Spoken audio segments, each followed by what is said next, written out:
Coming up on the Inside Indiana Business Television podcast, the countdown is on to the 2022 College Football National Championship in Indianapolis.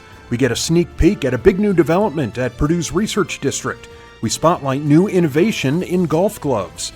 How can nature help young people's mental health? A new effort is on to train the next generation of pilots. Another major sporting event may be coming to Indy, and ClusterTruck is growing again. Welcome to the Inside Indiana Business Television podcast. I'm Andy Ober. We're less than 200 days away from the 2022 College Football Playoff National Championship in Indianapolis. The event is expected to pump $150 million into the local economy. Host Committee Chairman J. Mark Howell joined Inside Indiana Business host Gary Dick with an update on the planning and preparation. 200 days, so it's a milestone to look ahead at what is out there. But let's look back just briefly. What's the planning effort been like, especially in light of the pandemic and all those kinds of things? Yeah, you know, we're very fortunate. Believe it or not, it was almost 4 years ago that we announced that the game was going to come here. And so we had done a lot of work, visited a lot of the prior sites before the game, worked with other host committees in advance of that. So even though the last year's been tough doing everything virtual, it really didn't set us back. Yeah. Going to talk about some of the special events coming up in a moment. But first, this is an event that truly will put Indianapolis on a national, a global stage. The biggest event, we hosted the Indianapolis 500, obviously, in May. This is going to be another event putting Indianapolis on a big stage, 100,000 plus people downtown. Yeah, and more than 1,000 media credentials. This is ESPN's biggest production, and it's going to take place here. So we will be not just in the national spotlight, but in the global spotlight. Yeah. All right, let's talk about some of the events. Brand new information we can give to viewers. Some of the highlights. Playoff Fan Central. It's kind of that fan jam type environment. That's going to be at the convention center, right? Yeah, and we're actually creating a whole championship campus downtown. So from White River State Park to Monument Circle to Bankers Life down Georgia Street, Pan Am Plaza, Lucas Oil, and back up to White River State Park will be a championship campus. And a major part of that will be the Fan Fest, where we will take over the convention center with a lot of interactive exhibits that are free to the public, free to anyone who wants to come down and participate. Yeah, so downtown Indy being transformed that weekend. Music is always a part of these big sporting events. Yeah. The AT&T Playoff Live is going to be on Monument Circle. Yeah, and so, Saturday, Sunday, and Monday, they will have top talent that will be put on shows. And again, those shows are going to be free to the public. So we're inviting everyone from Central Indiana, from Indiana, to come downtown. Regardless of your interest in the game, come down and enjoy the festivities. Food is always a big part of these events, too. I know you don't have all the details nailed down yet, but Taste of the Championship is going to be a unique opportunity. Yeah, it's one of the most fun things that happens during these 4 days, and it's a fundraiser for the College Football Playoff Foundation. So the money actually goes to benefit teachers, but more than 1,000 people will gather for food, drinks, music. It's a great party. Legacy is a big part of this. Any event that Indianapolis, or most anyway, that Indianapolis, Indiana Sports Corporation and others do, there's a legacy impact. This is going to be a great example of big legacy. What's it going to be about? Yeah, and I will tell you, for me, it's kind of one of the biggest motivators for me to get involved. And people who have preceded me in this role have always said, the most important part of this is what happens after the game. What can these sort of events have on the city? And working hand in hand with the College Football Playoff Foundation, we're focused on teachers and educators and great teachers. So we're resourcing, recruiting, retaining, developing, and recognizing the great teachers in our community. Indianapolis is also known for that special flair, that special sauce, if you will, in hosting events. At the Super Bowl, it was Super Bowl Village, which got so much attention and was such an attraction. Is there going to be that Indianapolis special sauce for the college football championship game? Yeah, absolutely there will be. In fact, that is the second most asked question after, are you worried about the weather, right? But yeah, we have some things that are very special planned, very, very, very exciting. Not ready now to kind of reveal those, but our plan was to create something that would draw people downtown. It was so unique, and give those visiting Indianapolis something to talk about when they leave the city. All right, we'll look forward to hearing details on that. Mark Howell is the local host committee chair for the College Football Playoff National Championship game. Mark, thanks very much. We'll be doing, I know, a lot between now and then. Thanks. Yeah, thank you. All right. Indianapolis minority business leaders are coming together to strengthen economic development opportunities and partnerships in Indiana with countries in sub-Saharan Africa. InnoPower founder and CEO Emil Ekiyor joined us with details on the mission. Your story is a great one. I want to tee this up with your story. Born in Nigeria, made it to the United States, to Florida, sports, a big influence on your life. Give us that quickly, that path and how you got to the United States. Well, when I was 15, my parents felt it was a good idea for me to come to the U.S. to pursue educational opportunities with a family here in Daytona Beach. I remember when they told me that when I was 15, I was so excited that, I was coming to the U.S. I'd watched so much about the U.S. and the opportunities that exist here. And came to Daytona Beach. But what shocked me the most was a lot of my friends that I met here, my black friends especially, were not as excited about being here. I'm actually I'm at a middle school, so that's the announcement you hear right now. So, but they were not excited about being in the U.S., and I didn't understand why. I wasn't exposed to the systemic issues that my African-American brothers and sisters faced. But today, after 20-something years in the U.S., I understand it fully. But the story of coming here and the excitement of coming to the U.S. was, it was life-changing for me. Yeah, University of Central Florida, professional football in the NFL, and you're using that experience and that sports influence to really shape InnoPower. Talk about, you just got off a big global summit hosted here in Indianapolis. Talk about the mission of the organization, because it really is about talent development, especially for African Americans and underserved individuals. Yes. So InnoPower is simply the power of innovation. How do we create opportunities and solve problems in a different way in our black communities here in the U.S. and also in sub-Saharan Africa? Knowing that entrepreneurship and education is truly the avenues to making a difference, but not just entrepreneurship and education the way we've always done it, but doing it with a different way, with a true focus on talent and skill development. And that is having an impact. 3 years the organization has been in business, shall we say, and really having an impact. You've got partnerships. I mentioned 1150 Academy. You're in Gary right now as we talk as part of that partnership, the Sagamore Institute. So people are coming on board to be a part of this. Yes. So I was blessed to really be a part of. So in the NFL, one thing I saw, and the one thing I took away from the NFL other than relationships, was the deliberate approach to skill development, right? So once you get identified as a talented athlete, you get plugged into this progression, and everything about that progression, every step you take is about developing skills. By the time you go from high school to college, by the time you get to the NFL, you are the top of your profession, right? Yeah. On the back end of that is also a $100 billion industry that's focused on cultivating talent from our most vulnerable populations. So we feel that model could be replicated in different industries, and it's something that we are already seeing the benefits of focusing on doing it that way. Emil Ekiyor is founder and CEO of InnoPower, a unique model, making a difference, a lot of examples.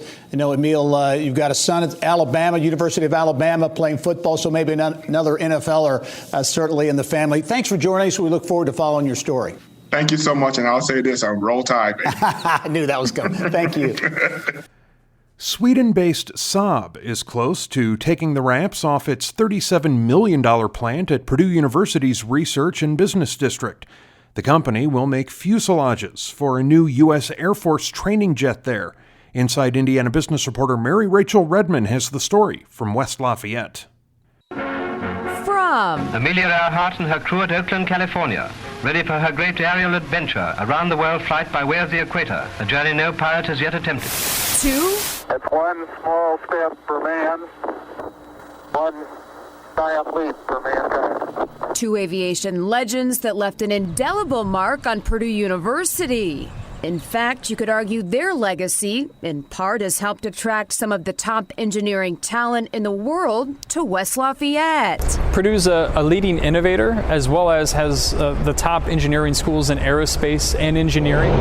So perhaps it's no surprise that Sweden-based Saab decided to expand its U.S. footprint in advanced manufacturing on Purdue's campus, officially becoming an American company. By having that talent base readily accessible to us, it really promotes culture of growth and innovation in product design. That product is the T-7 Red Hawk, an advanced trainer jet for the United States Air Force, and the first brand new fighter trainer for the military branch in over 60 years. This is an important program for the United States Air Force because it's replacing an aging fleet. The T-38 was first flown in 1959 and has been the trainer of choice for tens of years since then. But it's reached its end of life, so the maintenance costs are extremely high, and they're also not as reliable, and the T-7A fills that need. And things are moving right along to start production, including the completion of Saab's 100,000 square foot facility. I see these blue lines on the floor. Is that going to indicate kind of where the manufacturing process is going to happen, machinery? It is. Our portion of the aircraft is the aft section, which is essentially the entire aircraft minus the wing, engine, nose cone, and cockpit. It's hard to imagine right now. So, I mean, literally, it's huge, right? So will it span, It will fill the entire volume of this factory, correct. So there'll be people working on it from up top. Correct. And below. And below, correct. And inside. So given that the aircraft is kind of like a hollow tube, it's too big for us to do all of the work from the ground. So therefore we install a second story so that we can do work safely from above. Because generally you can take this. So when this is fully functional, how many folks will be on the floor? So we'll have a little over 130 employees out on the factory side. And while the new T-7 Red Hawk may be the most technologically advanced trainer jet ever made, its name is a nod to one of history's most celebrated group of pilots from World War II. One of my ambitions is a combat pilot. The tail of our aircraft is painted red, which is an ode to the Tuskegee Airmen of World War II. We look to pay homage to that. What an opportunity like this produces is you're actually talking to someone that would employ our student, and we want our student to have relevant experiences, so we're excited to be able to work closely with them as a partner. In a perfect world, let's say 10, 15 years from now, how do you envision Saab here in West Lafayette? So there's going to be an incredible amount of growth. We have high expectations that we will recruit best-in-class talent. And as we continue to be a leader in the aerospace market, the possibilities are limitless. Mary Rachel Redman, Inside Indiana Business. Indianapolis is home to some interesting golf glove innovation. Hoosier Golf Hall of Famer Nancy Fitzgerald came on the show to talk about how the One, a single-finger golf glove, is gaining traction in Indiana and throughout the nation. As a golfer, it's an especially fascinating story, but a real business story, too. As I said, you're an Indiana Hall of Famer, known around the state in golf circles and beyond. Give us quickly how this new idea, technology, innovation, part of golf, but not necessarily when it comes to golf gloves. Well, that's really a great point. We have been into shoes. We've been into the grips, the shafts, the heads, everything but the glove. And there have been little changes to the traditional glove, but nothing that really fixes the disadvantages of a five-finger glove. Number one, sweaty, it gets crunchy, it's uncomfortable, and a multitude of everything. But nobody really has come up with something that works well and takes care of the disadvantages of your typical glove, Yeah, and this has been something, I'm going to have you show it off here in just a second. This has been something that's been in the works now for what, four plus years? Yes. And it started with a local businessman and a guy who worked for him. And the idea was, I wonder if they were talking, I wonder if there's any way that we could improve the five-finger glove. I don't know. I mean, it was a brilliant idea. Yeah. And so they started working with different gloves. They went through, I don't know, maybe a dozen different ones before. And then I got involved 2.5 years ago, and we kind of trimmed it down to what we have now. Yeah. And the thing is, Gary, it works. Yeah. And a lot of good ideas out there, but this thing works. It's simple. It's profoundly simple. That's probably why it works. Okay, Nancy, just show it off here. Just give us a little show and tell of the glove, some of the advantages, and really what is cool about it.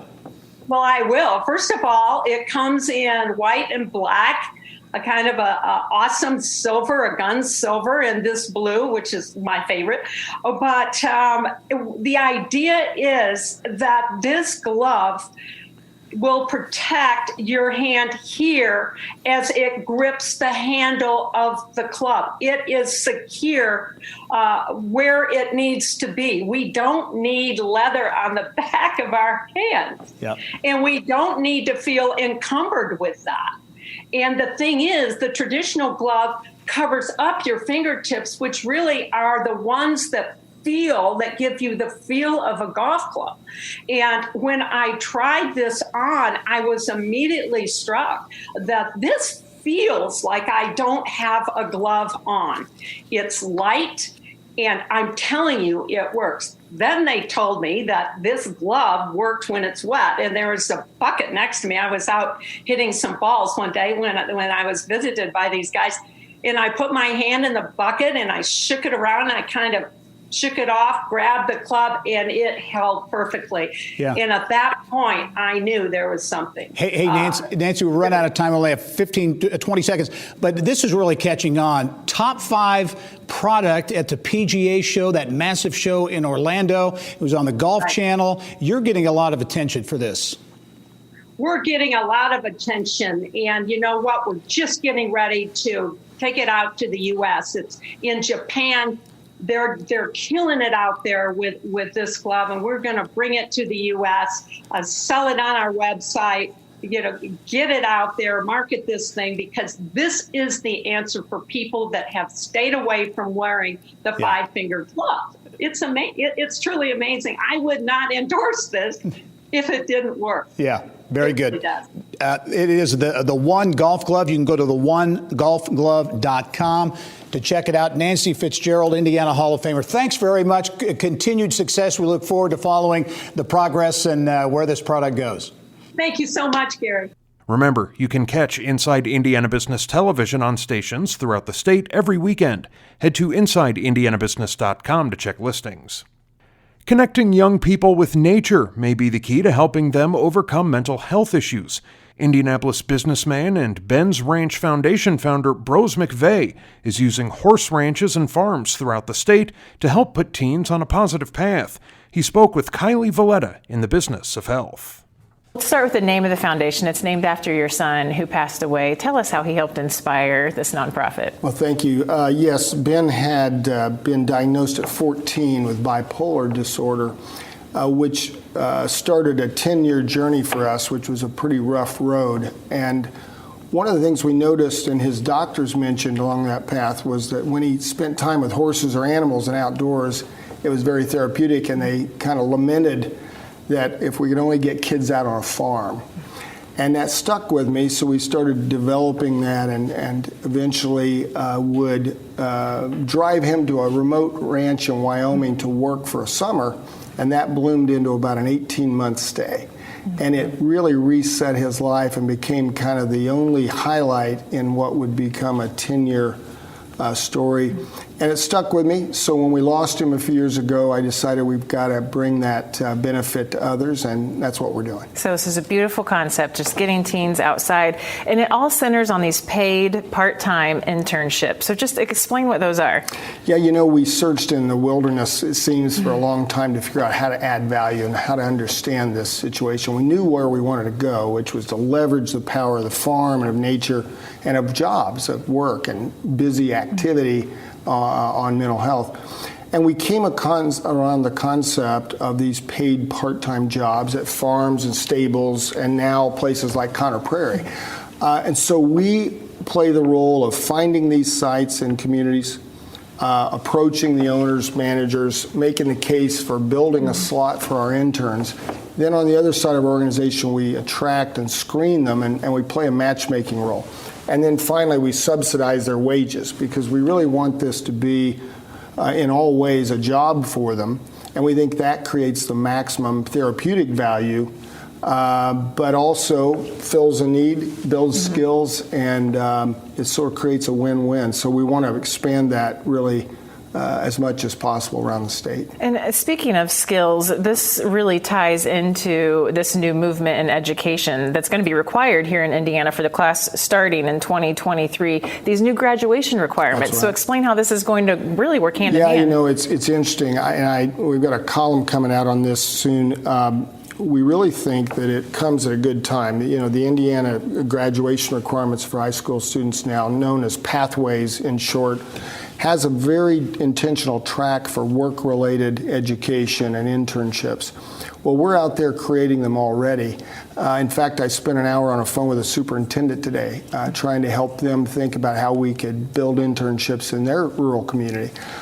So, you know, what this all says to us is that we're on to something, which is that, you know, a job, especially a job close to nature, outdoors with animals, can really change the trajectory of these kids' lives. It can do so for any kid, but especially those that huge, group now, and growing ever larger, that's struggling with mental health. And I think it's so important that you mentioned this is not meant to replace medical intervention. This right. is in addition to or as a complement. Yeah, and that's terribly important that we stress that. You know, the problem is even if we can get these young people screened, identified, treated, maybe into some counseling, and that's a big enough challenge. We don't think it's enough often to just stop there. And I think society, whether we're parents, teachers, employers, we're going to have to start thinking creatively about much bigger strategies to bring to this problem. Otherwise, we're at risk of losing more valuable, future employers and managers and leaders. We've got to really step back at every level, from parenting to education, and think about mental health in a big way. So we're really excited that the Pathways changes will sort of play into the theory and the value system we've brought to it, and we hope to play a part in it now for schools. And we're coming out of the pandemic, we're feeling like we're on the upswing, but you're still seeing a kind of an uptick in demand. There's a lag. I think that's the way to put it. The first 6 months of COVID, we did not see a lot of evidence of a problem, and that makes sense because everybody hunkered down. We didn't have data. The last 6 months is really scary. 1 in 5 kids were estimated to struggle at some point with mental health prior to COVID. Mm-hmm. Now we know it's much larger. That is a big chunk of our society, our future workforce, and our schools. And our schools are going to have to really play an important role. And, I empathize with them because they have a lot on their shoulders already. Yeah. All right. We have about 30 seconds left, but I want to give you a chance. What do you need right now? Sort of what's the call to action for Hoosiers that might see this? Thanks so much. We're a startup. We're new. We're humble. We need people, talent, advisors, board members, referral sources, advice. So we need the community to step up and help us. And that starts with good people around us. So we're looking for that kind of help. And a big barn bash this fall at Conner Prairie, yeah, right? We want to invite everybody. October 3rd is Sunday. It's a very family-oriented experience. It's our first one. We're going to have a lot going on out there. And Conner Prairie is a big partner of ours, so we're excited. All right. Well, good luck, bros. Keep us posted as you move forward. You bet. The sky is the limit in Johnson County for young people looking at exploring a career in aviation. Aeronautical Center of Technology Education Coordinator Roger Tomey talked about how the center can be a critical part of training the next generation of pilots in our Eye on Education segment. Hey, Roger, I'll start with you. The idea for this new center in Greenwood, it's going to open in August, so you're a long way toward that opening now. But how did the idea come about in the first place? Well, I've always wanted to be a pilot, and I never thought there was an opportunity to do that until later in life when I finally had the resources and time. When I was a young man, that was totally out of the question. When I was blessed enough to get my pilot certificate, I thought, I bet there are other kids who are in that same situation who would have the ability and the desire, but not the resources to do so. And a lot of schools, we found out, really were not pushing aviation. We formed our EA chapter, as Greg will tell you, in 2002, and the sole purpose of that was to get kids involved in aviation. And so we thought, let's just try to get involved with the local school corporations. We wanted to enhance their academic programs and not take anything away from them and give kids the opportunity that some of us older guys never had. So that's kind of how it started. Yeah, well, and Roger, this again comes at an opportune time. There's been a lot of talk about it, but to tee this up, there really is and continues to be a pilot shortage that's really affecting the industry. Oh, there certainly is. In fact, American Airlines, and you mentioned a while ago about United and their problem, they're going to have a new future, but American Airlines, according to the FAA, has the oldest pilots in the industry. This shortage is going to get very critical. A few years back, the Aircraft Owners and Pilots Association did a study on flight schools on what was the dropout rate in those schools, and that included universities. The average dropout rate was 60% on this, and that's because some of these students are coming not totally prepared for what to expect in the training. And this is why we want to get it at an earlier age. That's why we started the Aeronautical Center. This opened up for grades 5 through 12. And then when the kid graduates from high school, if they get into our pilot program, which is a high qualifications to get into it, we guarantee that you'll have your pilot certificate before you graduate high school. Wow. And that way, when you go on to the university or to other training, you're going to be well prepared. Yeah, Greg, let's talk about this new center at Greenwood Airport.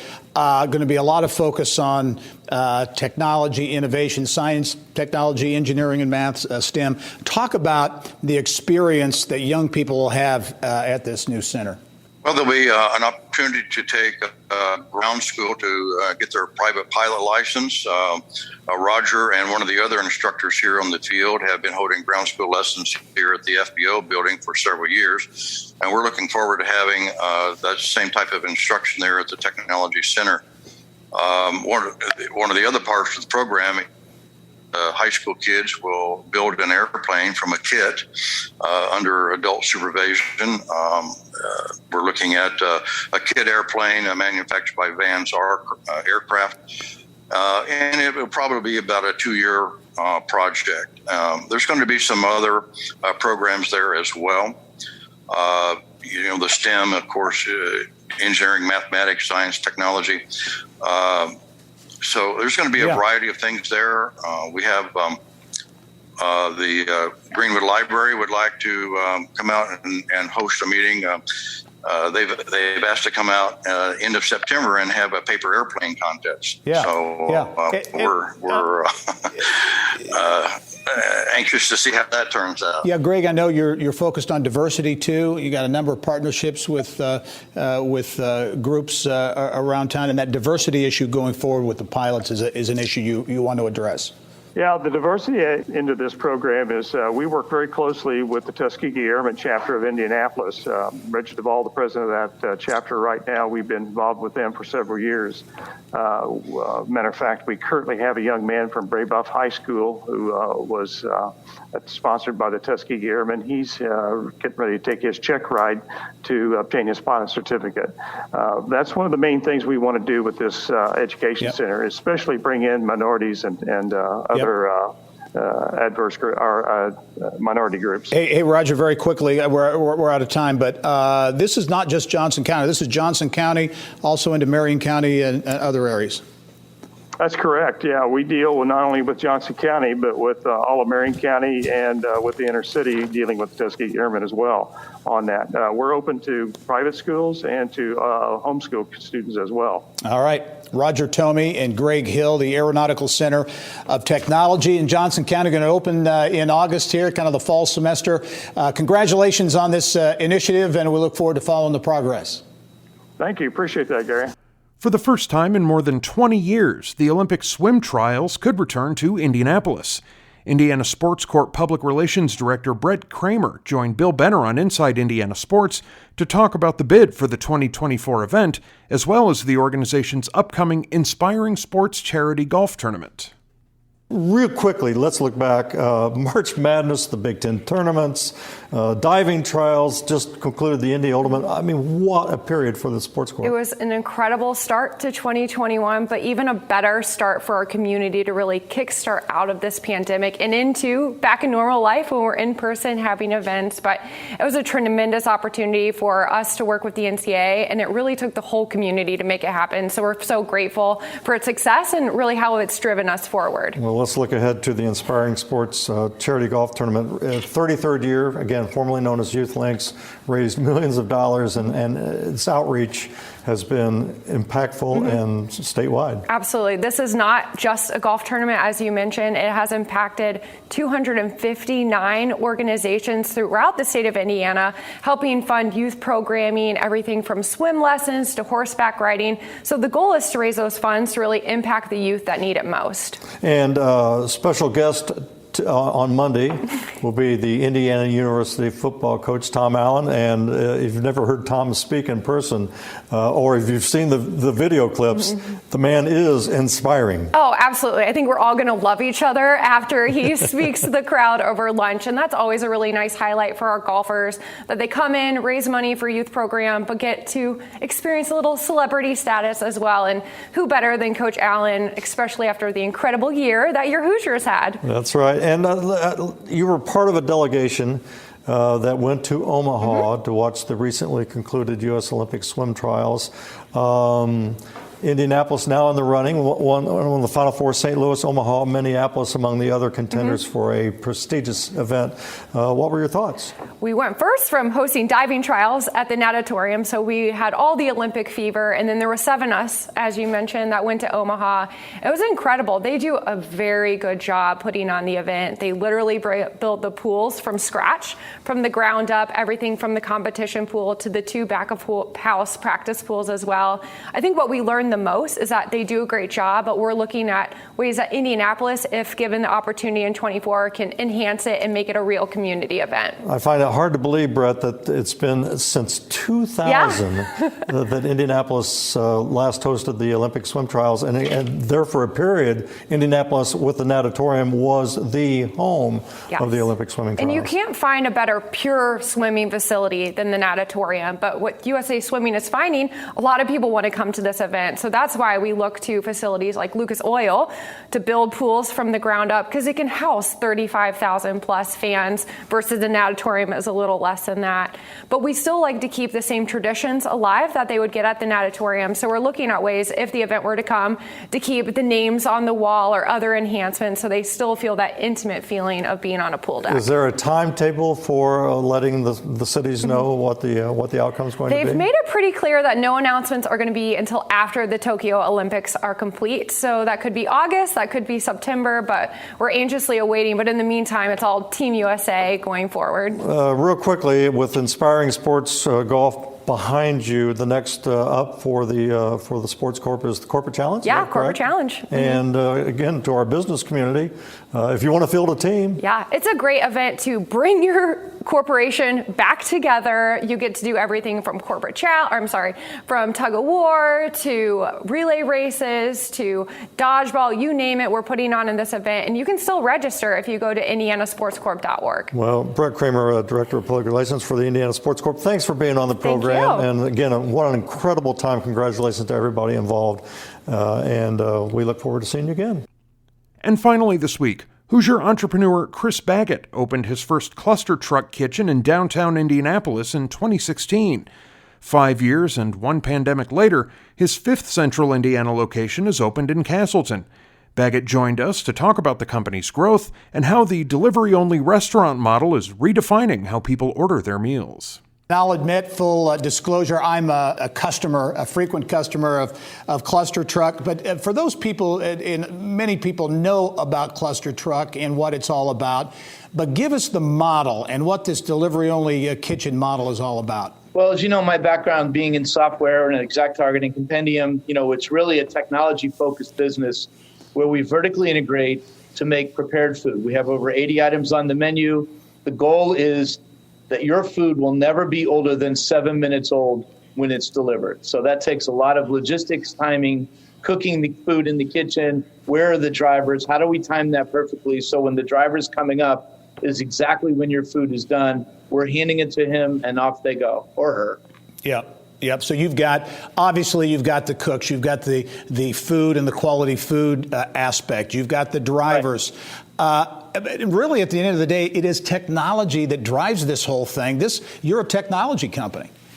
No, that's exactly right. We just realized for this to work, this being prepared food delivery, which doesn't really work anywhere, you have to be vertically integrated. You know, I throw around the analogy of Fred Smith when he founded FedEx.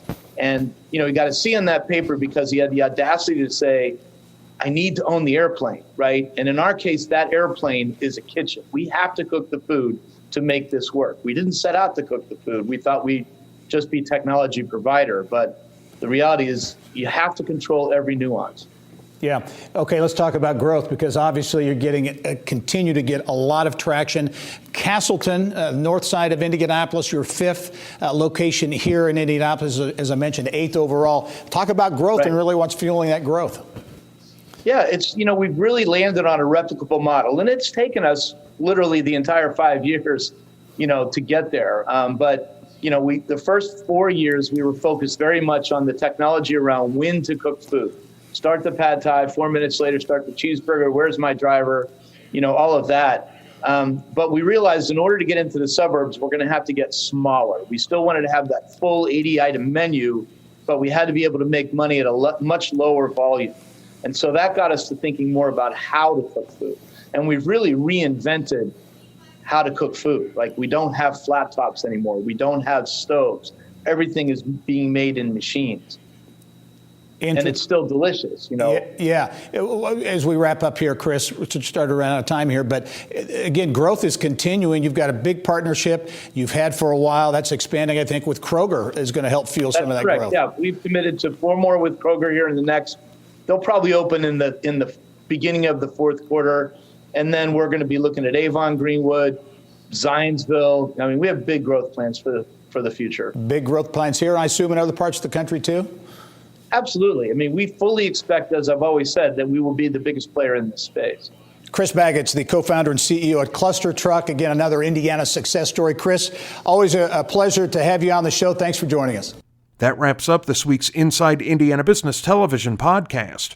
Remember, you can find all of this week's TV segments, as well as the top business news from throughout the state, at InsideIndianaBusiness.com. While you're there, you can also subscribe to our platform of free e-newsletters. This is Andy Ober for Inside Indiana Business.